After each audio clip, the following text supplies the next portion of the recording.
Vous connaîtrez la vérité, et la vérité vous affranchira, et si donc le Fils vous affranchit, vous serez réellement libre. Jean 8 versets 32, 36. Je vous salue tous, que la paix et la grâce vous soient totalement multipliées et j'espère que vous allez bien. Oui, mon peuple périt par manque de la connaissance et vous connaîtrez la vérité et la vérité vous affranchira. Et lorsque les fondements sont renversés, les justes, que feront-ils? Je vous laisse d'abord regarder cette vidéo et nous nous retrouvons de l'autre côté. La vidéo est divisée en deux parties. Il y a une partie où nous allons écouter Abdul Majid, Imam Morta et Oustaz Diané. Et dans la deuxième partie, nous allons écouter Gédéon de la Tchétchouva. Et après, nous allons revérifier les Écritures ensemble avec vous, afin que les élites ne soient pas entraînés à tout vent des doctrines. Merci. Ceux qui parlaient de Mohammed dans la Bible. Et parlant de ce fils de l'homme, la Bible, Tob, nous dit ici, sur le mot fils de l'homme, la Bible, le glossaire de la Bible Tob, le glossaire de la Bible Tob sur le fils de l'homme nous dit ceci. En certains passages, donc on a donné d'abord, on a cité d'autres passages parlant de Jésus-Christ. En certains passages, l'expression, c'est-à-dire fils de l'homme, évoque l'autorité d'un personnage encore à venir, le juge de la fin des temps. Et la dernière phrase, on vous dit, cet emploi est sans doute inspiré de Daniel chapitre 7, verset 13. Il y a eu des ignorants aujourd'hui sur le net qui disent, voilà, Abdul Badi a introduit même un mot qui n'existe pas dans cette phrase. Il a dit, en certains passages, l'expression évoque l'autorité d'un autre personnage. Oui, mais c'est autre. J'ai introduit le mot juste pour vous servir de transition, pour bien comprendre cela. Parce que s'il s'agissait de Jésus, on aurait écrit, en certains passages, l'expression évoque l'autorité de Jésus-Christ encore à venir, le juge de la fin des temps. Mais ici, on parle d'un personnage encore à venir. Mais qui est-il s'il n'est pas Jésus? Qui est-il? Est-ce que Jésus a-t-il existé après la division de l'Empire romain en deux grandes parties, puis sa division en 10 petites parties symbolisées par les 10 tribus, les 10 royaumes des barbares? Est-ce que le Christ a-t-il existé après le déracinement des 3 tribus barbares, donc les Zérides, les Vandales et les Ostrogoths? Personne. Et on vous dit, ce fils de l'homme vient maintenant sur la terre. Et même dans la Bible de Jérusalem, la Bible de Jérusalem des catholiques nous dit ceci à la page 1085, parlant de ce fils de l'homme, on nous dit, le royaume qu'on attend s'étendra à tout le peuple. Le royaume du fils de l'homme, à qui fut conférée toute puissance. Ce mystérieux fils de l'homme, que Daniel 7, 18 et 21, 27 identifie avec la communauté des saints, est aussi sa tête, le chef du royaume eschatologique, mais ce n'est pas le Messie davidique. Pourquoi ce n'est pas le Messie davidique? Ce n'est pas le Messie davidique. Ça, c'est la Bible de Jérusalem qui précise. Mais ce n'est pas le Messie. Mais ce n'est pas le Messie davidique. Pour éviter que quelqu'un ne fasse allusion à Jésus, c'est ça. On nous dit déjà, ce n'est pas le Messie davidique. Mais quand il parle seulement de l'eschatologie, ça n'a rien à voir avec l'eschatologie. Parce que le Fils de l'homme devait faire son apparition après la division de l'Empire grec en deux grandes parties, puis en 10 petites parties symbolisées par les 10 ortels correspondant aux 10 cornes de la quatrième bête. Est-ce que vous comprenez? Donc il ne s'agit pas de Jésus. Nous sommes choqués de comprendre. Il s'agit bien du prophète Mohammed, la paix de Dieu soit sur lui, qui est apparu après la division de l'Empire romain. Et précisément... Avec précision. Après le déracinement des 10 tribus barbares, le prophète Mohammed est apparu et il est le seul prophète qui est apparu à cette époque et qui a déclaré, il dit, moi Mohammed, contrairement aux messagers de Dieu qui m'ont précédé, j'ai été envoyé à la totalité des êtres humains. Et j'ai clos la prophétie. Après moi, il n'y a plus de prophètes. J'ai été envoyé aux blancs, aux noirs, aux arabes et non-arabes. Après moi, il n'y a plus de prophètes. Et les prophètes parlent dans un langage de défi. Et il dit, je jure par celui entre les mains de qui repose mon âme, qu'il n'y a pas une seule maison ou une seule case sous le soleil dans laquelle l'islam ne pénétrera pas. Ne rentrera pas. Il n'est pas là. Maintenant, comment se fait-il que Jésus est rempli du Saint-Esprit alors que Jésus n'est pas encore parti? Comment se fait-il que Jean-Baptiste a le Saint-Esprit, Jésus n'est pas encore parti? Comment se fait-il que Élisabeth, Zacharie, les disciples même ont le Saint-Esprit? Parce que Jésus a dit, recevez le Saint-Esprit. Il n'est pas encore parti. Ça veut dire que ce n'est pas le même Saint-Esprit. Vous êtes d'accord avec moi? Jésus dit, si je ne vais pas, il ne vient pas. Ça veut dire qu'il n'est pas là. Mais s'il n'est pas là, comment il n'est pas là? En même temps, il est là. Non, ce n'est pas la même chose. C'est pourquoi le mot change. Il dit, j'ai encore beaucoup de choses à vous dire. Vous ne pouvez pas les porter maintenant. Mais quand celui-là, le défenseur, Il utilise certains thèmes pour montrer que c'est une personne. Voilà ce qu'il dit. Et on va maintenant regarder les caractéristiques. Il dit, quand il sera venu. Le pronom masculin là, ça s'utilise ici. Quand il sera venu, il vous conduira dans toute la vérité. Il ne parlera pas de lui-même. Il dira ce qu'il aura entendu. Il vous annoncera les choses à venir. Il me glorifiera. Il prendra ce qui est en moi. Il vous annoncera. Les pronoms masculins, masculins, masculins. Ça, c'est un. Deux. Jésus dit, il me glorifiera. Et Jésus dit, quand il dit, il me glorifiera, quand on regarde là, où est la gloire de Jésus dans le Coran, et si ça correspond à Muhammad sallallahu alayhi wa sallam. Muhammad sallallahu alayhi wa sallam, dans le Coran, les gloires qui sont données à Jésus là. Mais attends, sa maman Marie a un chapitre complet dans le Coran. Ça parle de lui. Sa maman Marie a un chapitre. Même est-ce que Marie même a une feuille dans la Bible qui lui est dédiée? Non. Quand on dit quelqu'un me glorifiera là, quel est le livre qui a glorifié Jésus en dehors du Coran? La Bible même dit qu'il appelait sa maman femme. La Bible dit qu'il appelait sa maman femme. Le Coran dit qu'il appelait sa maman mère. La Bible dit qu'il a transformé de l'eau pour devenir du vin. Le Coran dit non, il a parlé dans le berceau pour prendre la défense de sa maman. La Bible dit, ça dit que le Coran même donne un chapitre complet à la maman de Jésus. Donc il me glorifiera. Maintenant, quand tu prends par exemple, vous dit, il vous donnera un autre consolateur afin qu'il demeure éternellement avec vous. Parce que quand les gens voient souvent le mot demeurer éternellement, souvent ils voient ça de façon physique. Jésus a dit dans Matthieu 28, 18 à 19 à 20, il dit, je serai avec vous tous les jours jusqu'à la fin du monde.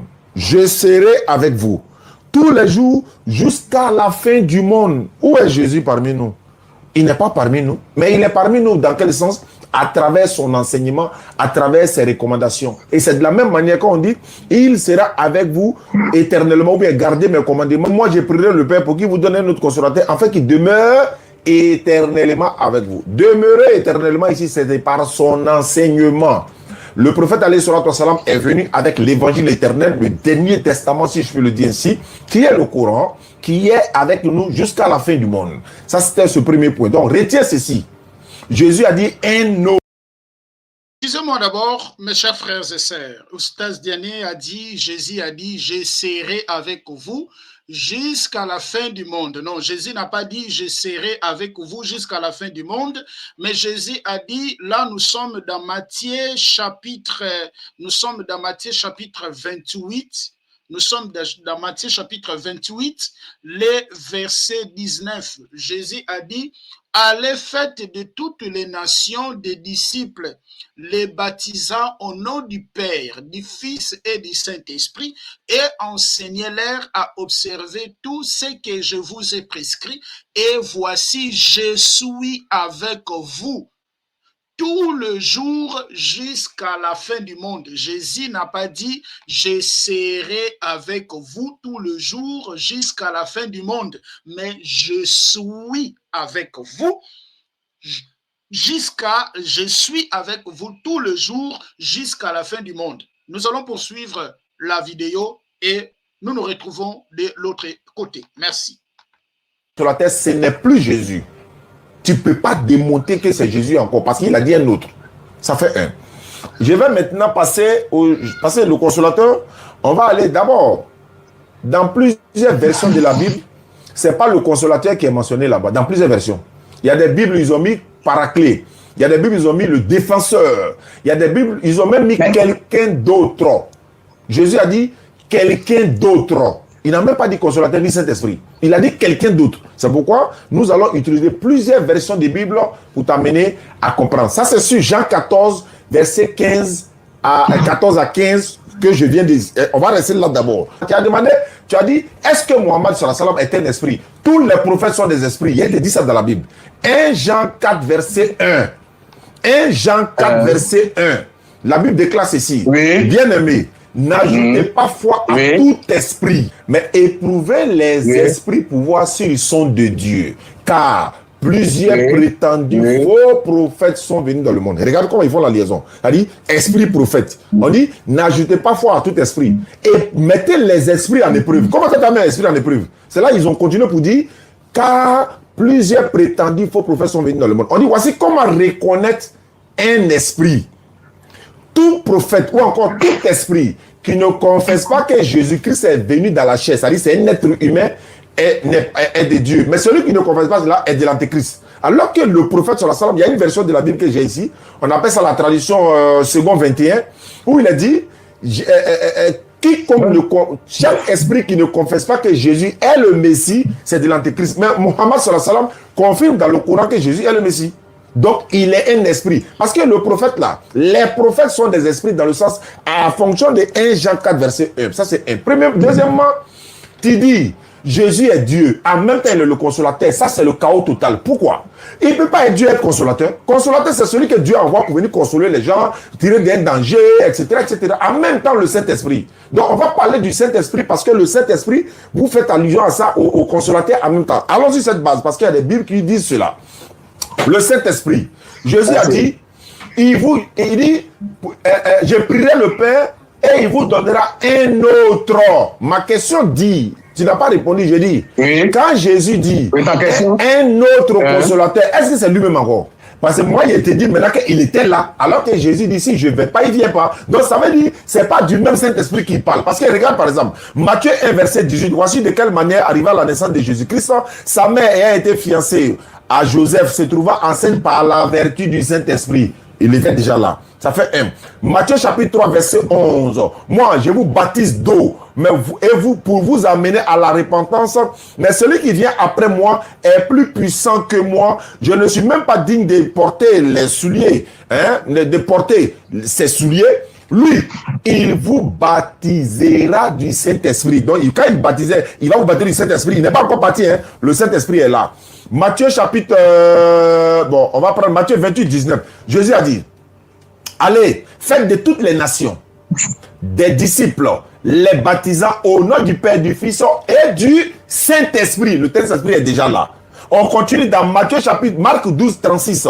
David lui-même, animé par le Saint-Esprit, a dit, le Seigneur a dit à mon Seigneur, assieds-toi à ma droite jusqu'à ce qu'il y fasse de tes ennemis ton marchepied. Regarde, le Saint-Esprit est déjà là dans Luc 1, 15. Jean-Baptiste ne boira ni vin ni liqueur enivrante car il sera rempli du Saint-Esprit. Luc 1, 37. L'ange lui dit, le Saint-Esprit viendra sur toi et la puissance du Très-Haut te recouvrira. Le Saint-Esprit est déjà là. Jésus dit, si je ne vais pas, il ne vient pas. Maintenant, c'est quel Saint-Esprit qui est déjà là et puis qui n'est pas encore venu? Voilà, c'est ce qu'il veut savoir. Ici, ça c'est le dictionnaire biblique. C'est pas dictionnaire coranique, dictionnaire biblique. Paraclet, substantif du grec parakletos, n'est employé que dans les écrits de Jean. Dans la part Jean, on ne trouve nulle part dans la Bible. Dans Jean 14, où nous sommes présentement, verset 16 jusqu'à 26. Jean 15, verset 26, et Jean chapitre 16, verset 7,13, et 1 Jean 2, verset 1. Et il a un sens, n'est-ce pas, actif. Quelqu'un qui doit vous aider, et défenseur, et il doit vous défendre. Le titre de paraclet n'est pas un nom propre du Saint-Esprit. Donc ne dites plus jamais dans les réseaux, voici le pasteur, voici l'imam, nous sommes unanimes là-dessus, que c'est un Esprit Saint, c'est une personne. Et là, le débat est en train d'avancer. Pourquoi? Parce qu'il faut qu'on identifie cette personne. Donc ici, le dictionnaire dit que ce n'est pas un nom propre du Saint-Esprit. Pourquoi? Parce qu'il désigne Jésus en tant qu'intercesseur. C'est pour ça qu'on dit un autre. Parce qu'il sera comme Jésus-Christ. Les mêmes attributs que Jésus-Christ. Celui-là aura les mêmes attributs que Jésus sans être Jésus. C'est ça le sens du mot autre. Autre veut dire ton ressemblant sans être toi. Dans le dictionnaire. Donc ici. Excusez-moi, bon, est-ce que le prophète Mohammed avait-il les mêmes attributs que Jésus? On va continuer. On dit paraclet indique dans la fonction de l'esprit conçu par une personne. Ça sera conçu par une personne. C'était pour prouver juste la justesse de ce que le pasteur et l'imam, nous sommes unanimes là-dessus. Il dit cet esprit, et il dit afin qu'il soit pour toujours avec vous. Lorsqu'on dit pour toujours avec vous, même Jésus lui-même, cette personne qui est comme Jésus, Jésus n'a pas été pour toujours avec les chrétiens sur le plan physique. Parce que si vous comprenez pour toujours que cette personne ne mourra pas, comme d'autres chrétiens ont compris, ça veut dire Jésus aussi, selon vous, n'est pas mort. Et c'est un problème chez vous. Personne n'est éternel, que ce soit Jésus, que ce soit celui-là, personne ne sera éternel. Mais quand il dit, même Jésus lui-même a employé ça, il dit là où 2 ou 3 personnes mentionnent mon nom, je serai au milieu d'eux. Mais demandez-vous, chers pasteurs et chers chrétiens, est-ce que Jésus sera au milieu de vous, n'est-ce pas, avec le corps revêtu de chair, d'os et du sang? Non. C'est parce que ces enseignements qu'il a donnés, il sera là. Vous comprenez un peu? Donc quand on dit il demeurera éternellement avec vous, ça veut dire le message de ce dernier doit être porté éternellement et il n'y aura plus d'autre. C'est-à-dire, celui qui va croire à un autre évangile que celui-là va prêcher sera déclaré anathème. Lorsque Jésus dit, là où sont réunis 2 ou 3 en mon nom, je suis au milieu d'eux, Jésus n'a pas dit je suis au milieu d'eux à travers mon enseignement, mais mon esprit, il est au milieu. Voilà, il ne faut pas déformer la Bible. C'est aussi simple.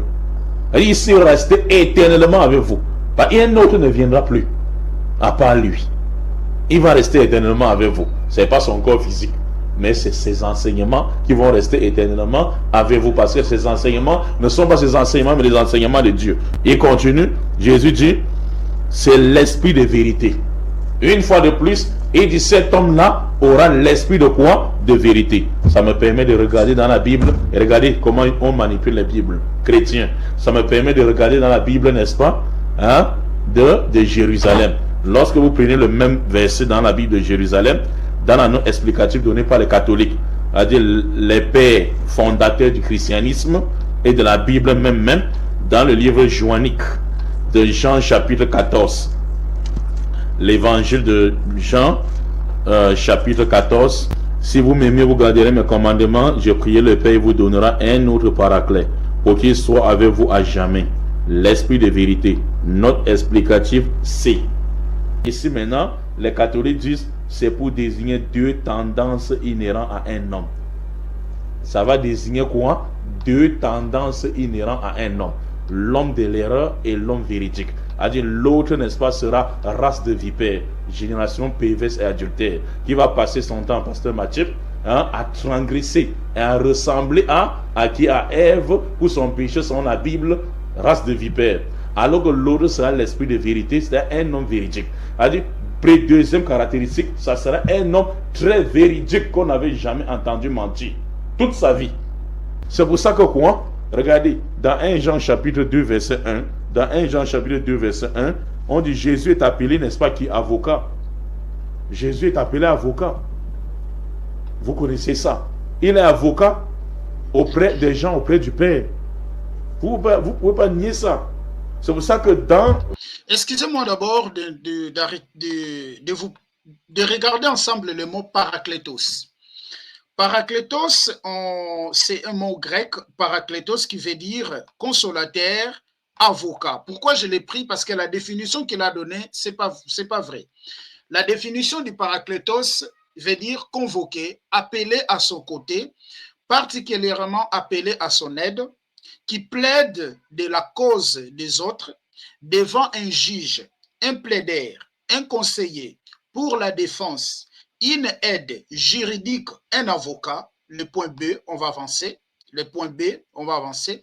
Celui qui plaide la cause d'un autre, un intercesseur du Christ dans son élévation à la droite de Dieu, plaide à Dieu le Père pour le pardon de nos péchés. Donc, le mot consolateur, le parakletos, est attribué à Jésus lui-même.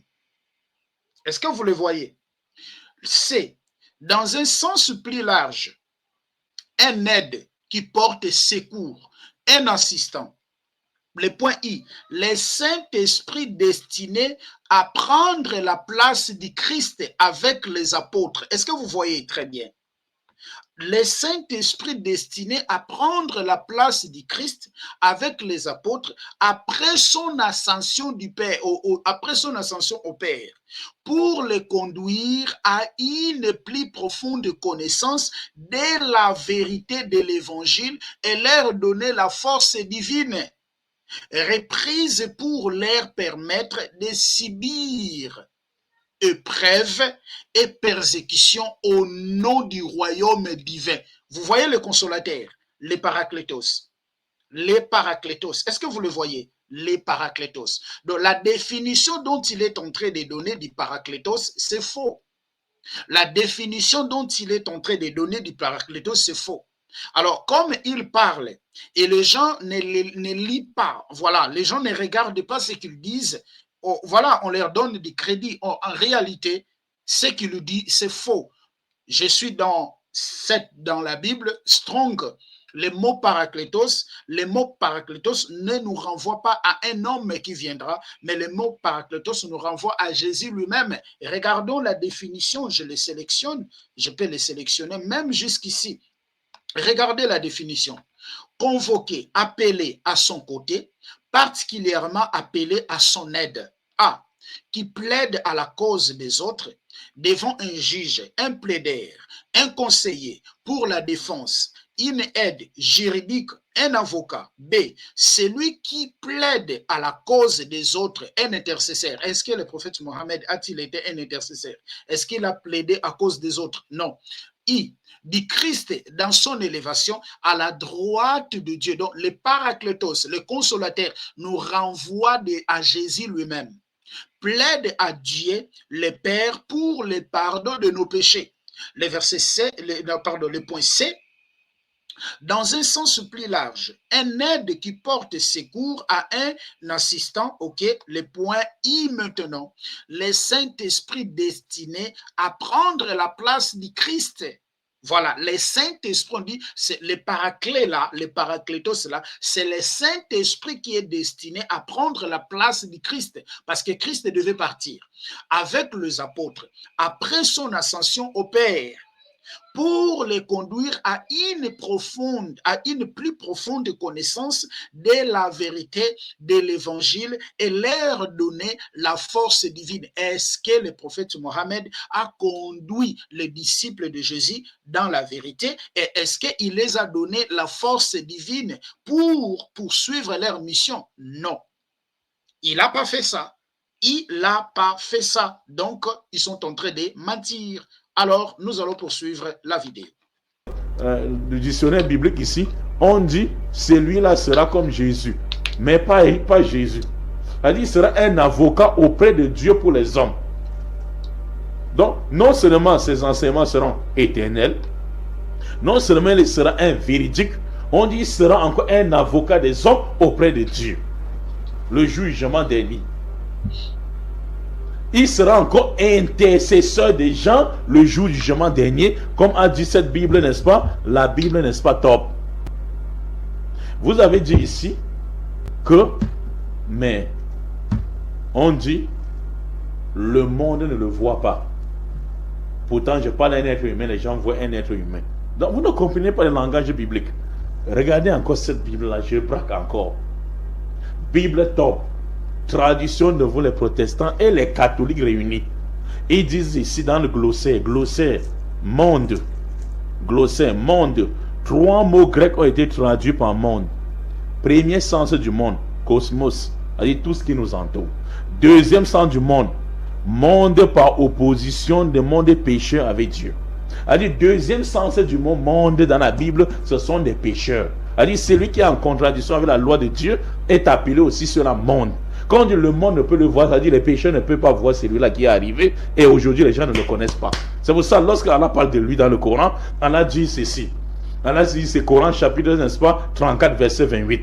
Il dit wa ma arsalnaka ila kafatan linnas bashiran wa nadhira walakinna aksara nas la ya'lamun. Il dit Muhammad, nous t'avons envoyé comme qui? Nous t'avons envoyé comme annonciateur. Bashiran, annonciateur de quoi? De bonnes nouvelles du paradis.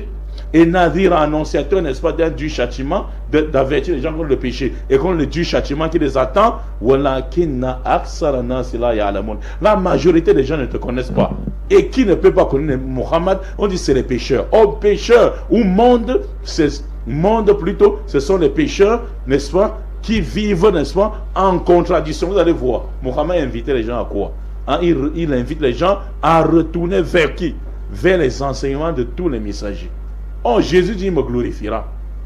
Quel messager, selon la Bible, le prophète qui console, a joué le rôle de consolateur? Muhammad. Qui a joué le rôle de glorifier Jésus? Muhammad. Tout un chapitre là, ça me marie. Ce que les musulmans ne savent pas, et que le fait même de dire que le prophète Mohammed, c'est le consolateur annoncé dans la Bible, automatiquement, ils disent que Jésus est Dieu. Je vais vous démontrer cela. On va prendre Jean chapitre 14. Jean chapitre 14, on va commencer la lecture à partir de son verset 16, parce que c'est le verset qu'eux prennent. Je sélectionne, regardez, parce que et lorsqu'ils les lisent justement jusqu'au verset 16 et ils se limitent là-bas. Mais on va faire la lecture, de ces versets. Je suis dans Jean chapitre 14. Et regardez. Et moi je prierai le Père. Moi je prierai le Père et il vous donnera un autre consolateur, afin qu'il demeure éternellement avec vous. Je pense que nous avons suivi l'explication de Gédéon. Le verset 17.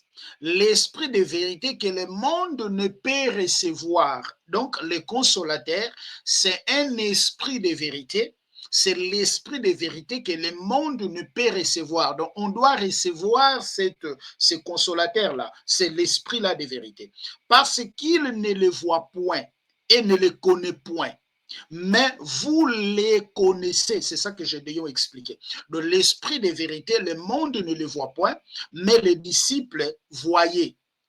Ok, le monde ne le voit pas, mais vous le connaissez. Ok, car il demeure avec vous et il sera en vous. Donc cet esprit-là de vérité que les disciples doivent recevoir, c'est un esprit que le monde ne connaît point, mais les disciples connaissaient cet esprit.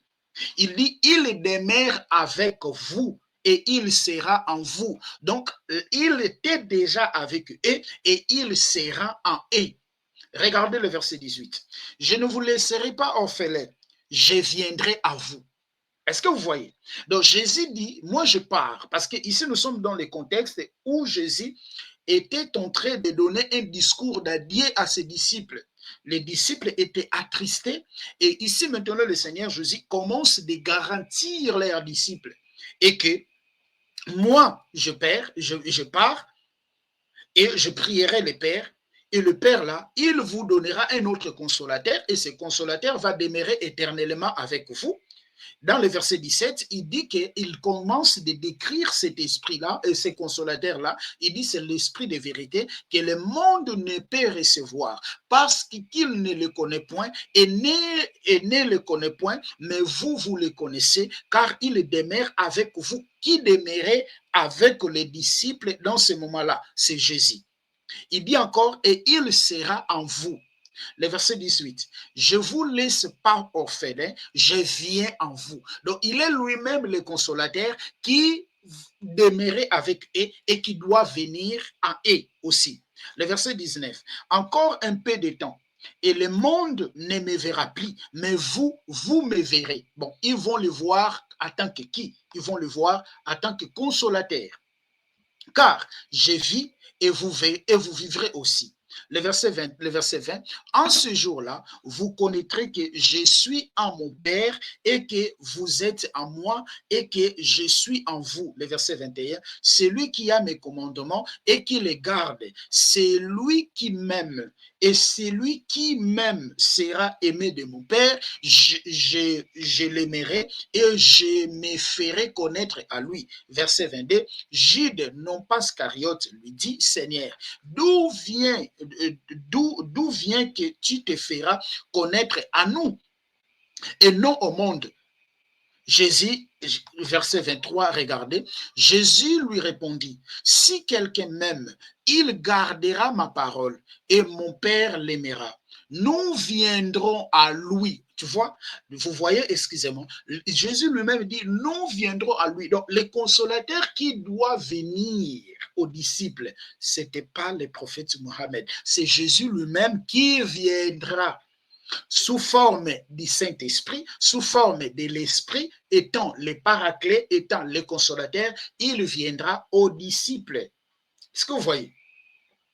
Celui qui m'aime, celui qui m'aime celui qui ne m'aime pas ne garde point mes paroles. Et la parole que je vous dis n'est pas de moi-même, mais le Père qui m'a envoyé. Le verset 25, je vous ai dit ces choses en parabole, même ce qu'il a dit là, en parabole, que je demeure avec vous. Mais le consolateur, l'Esprit Saint, que le Père enverra à mon nom. Ok, donc le Père doit envoyer le consolateur au nom de Jésus. Vous enseignera toutes choses et vous rappellera tout ce que je vous ai dit. Ici, Jésus, dans le verset 26, il dit que c'est le Père qui va envoyer le Saint-Esprit. Maintenant, regardons dans Jean chapitre 15. Regardons dans Jean chapitre 15. Je vais prendre Jean chapitre 15. Je vais prendre Jean chapitre 15. Je vais prendre Jean chapitre 15. Dans Jean 14, 26, c'est le Père qui envoie le consolateur. Mais dans Jean chapitre 15, les versets 26 jusqu'au verset 27, vous verrez que c'est Jésus qui envoie le consolateur. Regardez. Quand sera venu le consolateur que je vous enverrai de la part du Père, l'Esprit de vérité qui vient du Père, il rendra témoignage de moi. Donc, le consolateur, c'est qui envoie le consolateur? C'est Jésus qui envoie le consolateur, parce que c'est lui qui dit, je vous l'enverrai. Ce n'est plus le Père qui envoie le consolateur, mais c'est Jésus qui envoie le consolateur. Il dit que ce consolateur, c'est l'Esprit de vérité. Et cet esprit-là, il rendra témoignage de moi. Est-ce que le prophète Mohammed a-t-il rendu témoignage de Jésus? Ce n'est pas parce qu'il y a une grande partie de Jésus qui est écrit dans le Coran, il a rendu témoignage. Non, il est venu contredire ce que Jésus a enseigné. Il a même contredit ce que Jésus a enseigné. Il n'a pas rendu témoignage de ce que Jésus a enseigné, mais il a contredit même ce que Jésus a enseigné. Prenons maintenant Jean chapitre 16. Jean chapitre 16, le verset 7. Vous verrez que dans Jean chapitre 16, le verset 7, c'est Jésus qui envoie le consolateur. Regardez. Cependant, je vous dis la vérité. Il vous est avantageux que je m'en aille. Car si je ne m'en vais pas, le consolateur ne viendra pas vers vous. Mais si je m'en vais, je vous l'enverrai. Donc, c'est Jésus ici qui envoie le consolateur. C'est Jésus qui envoie les consolateurs. Donc, dire que les consolateurs, c'est le prophète Mohammed, ben voilà, autrement dit, directement, vous êtes en train de dire que Jésus, il est Dieu. Jésus, il est Dieu parce que c'est Jésus qui envoie le consolateur. C'est Jésus qui envoie le consolateur. Et qui est le consolateur? Le consolateur, c'est Jésus lui-même.